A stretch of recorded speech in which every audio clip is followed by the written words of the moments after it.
All right, welcome to the Wildfire Smoke Masterclass. This is going to be sort of a choose your own adventure situation because everybody's situation is different. No one person is going to care to hear everything I have to say. So instead of creating this whole rigid thing with modules and everything, I'm going to make a questions library because I've spent years answering people's questions. Whenever friends or family or colleagues have a flood, have a fire, have a toxic mold situation, I have the same conversation every time. It takes about an hour and 90% of the conversation is the same. So that's the 90% that I'm going to just record once. So at the very least, this is a resource that I'm going to share with you, friends and family in the future when you call me looking for help after a wildfire situation. This one today was prompted by the fires in LA.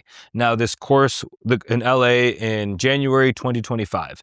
This masterclass course, I don't know what we're going to call it yet, something like that. Video library, I'm not sure. But basically, the fires in LA prompted, I'm like, okay, this is a lot of people asking. This is a unique situation, and there's no playbook for this. When a home burns down, there's a very straightforward playbook. You need to get your house rebuilt. You got to figure out what insurance's coverage is. You got to get your home rebuilt. People who live within half a mile up to 10 or 15 miles away, there's no real playbook for this. This type of damage and disaster is unprecedented. I think that's how you say it. This is not a normal situation.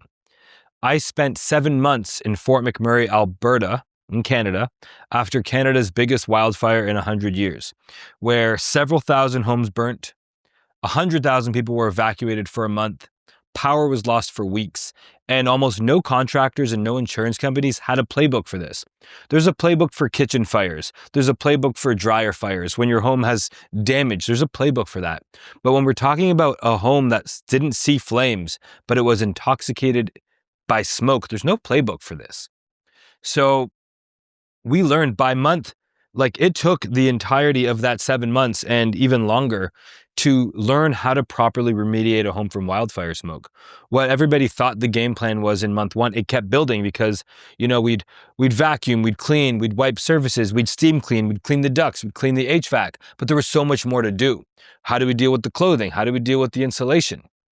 What about your contents, your electronics, your toys, your baby stuff?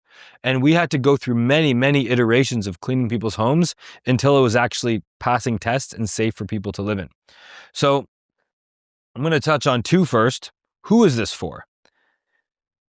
This is for anyone. If your home burnt down, I still have some tips and tricks to help you navigate working with contractors and working with insurance companies to rebuild your home. Why should you care? You should care because air quality is already bad. We live in a world with a lot of pollution. We have allergies, we have mold, we have tons of off-gassing and forever chemicals and microplastics in our homes and in our air, and our homes are these airtight boxes. So all the bad stuff comes in and it can't get out. And then all of the chemicals and cooking and odors and dander that is created indoors is trapped inside. So the modern way that we're living in airtight homes is not very healthy for us.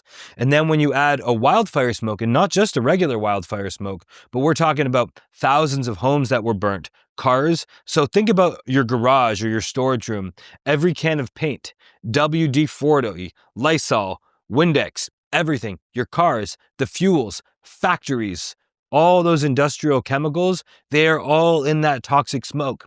So if your home had any smoke exposure at all, it's not just the smoke we're dealing with. We're dealing with all the heavy metals and all the chemicals and everything else that's in the air. So why should you care? You should care because you breathe about 17,000 liters of air. You breathe over 15,000 times per day. You consume more air than you do water, than you do food. So if you care about your health and the health of your family, then you should massively care about ensuring that you detox your home properly. What will I cover? What I will cover? Let me tell you. So we're going to be talking about all of it today. We're going to be talking about everything from how to navigate contractors, insurance companies, how to know if your home is impacted in the first place. Are you slightly contaminated? Is your home totally fine? Do you need to do a light detox? Do you need to have an insurance claim for a whole smoke restoration claim? How's your insulation, your carpets, your paint? Should you leave town? How long should you evacuate for? What should you test for to verify that your home's safe in the first place? These are the types of things that we will cover today. And I'm going to have a little disclaimer for you. This is not medical advice. This is not insurance advice. I haven't read your policy. I'm not your doctor. I'm not your contractor.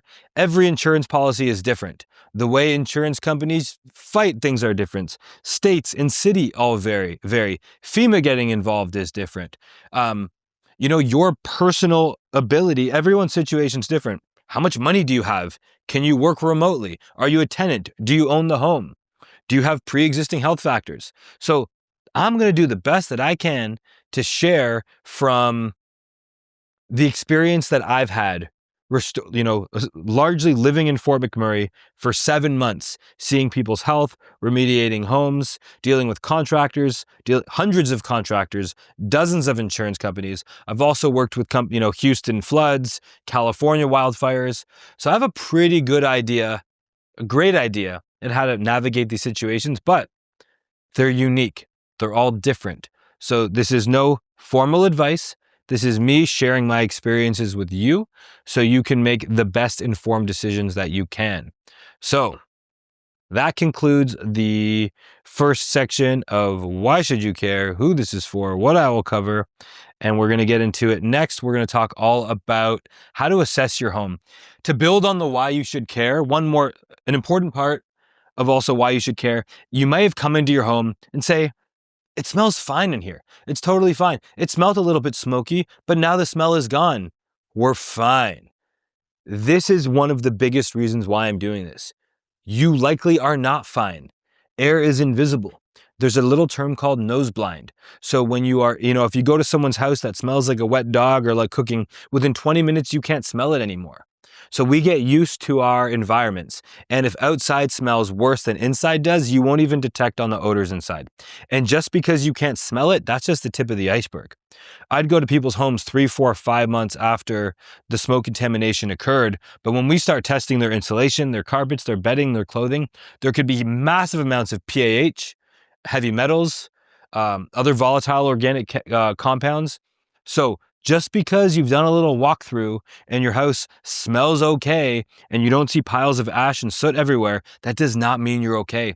So that's the big part of why I'm doing this is I've gone into devastating wildfire zones and I'm a dad. I got 2 young babies and another one on the way. And the amount of people who are the steward of their family's health, who think they're doing all the right stuff, but they have their family living in this toxic smoke box. I'm doing it for the kids out there who don't have a voice and don't realize what's going on, and for the parents out there who really could use a little additional air awareness to make informed decisions for their family.